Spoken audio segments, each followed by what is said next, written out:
O wild west wind, thou breath of autumn's being, thou from whose unseen presence the leaves dead are driven, like ghosts from an enchanter fleeing. Yellow and black and pale and hectic red, pestilence-stricken multitudes, O thou, who chariotest to their dark wintry bed, the winged seeds where they lie cold and low, each like a corpse within its grave, until thy azure sister of the spring shall blow her clarion o'er the dreaming earth and fill, driving sweet buds like flocks to feed in air, with living hues and odours plain and hill. Wild spirit, which art moving everywhere, destroyer and preserver, hear, O hear.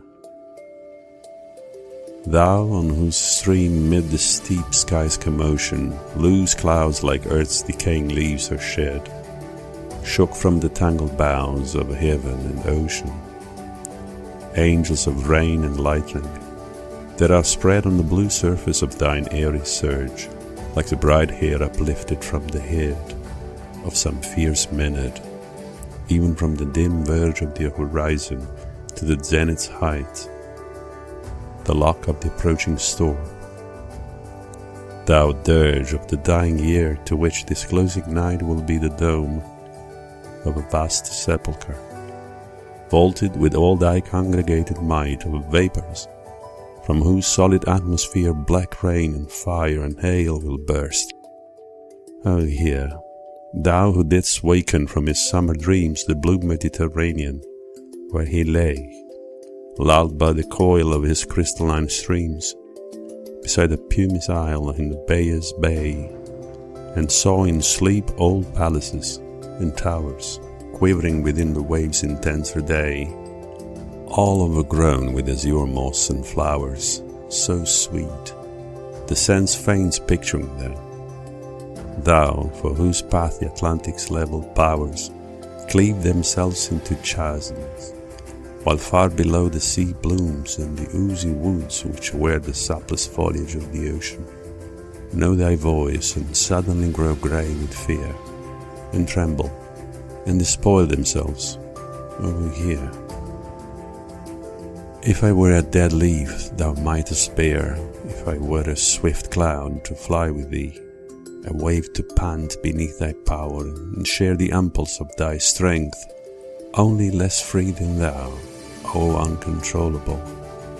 If even I were as in my boyhood, and could be the comrade of thy wandering over heaven, as then, when to outstrip thy sky's speed scarce seemed a vision, I would never have striven as thus with thee in prayer, in my sore need. O lift me as a wave, a leaf, a cloud. I fall upon the thorns of life, I bleed. A heavy weight of hours has chained and bowed one too like thee, tameless and swift and proud. Make me thy lyre, even as the forest is. What if my leaves are falling like its own? The tumult of thy mighty harmonies will take from both a deep autumnal tone, sweet though in sadness.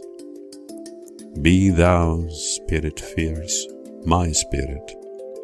Be thou me, impetuous one. Drive my dead thoughts over the universe, like withered leaves to quicken a new birth, and, by incantation of this verse, scatter, as from an unextinguished hearth, ashes and sparks, my words among mankind. Be through my lips to unawakened earth the trumpet of a prophecy. O wind, if winter comes, can spring be far behind?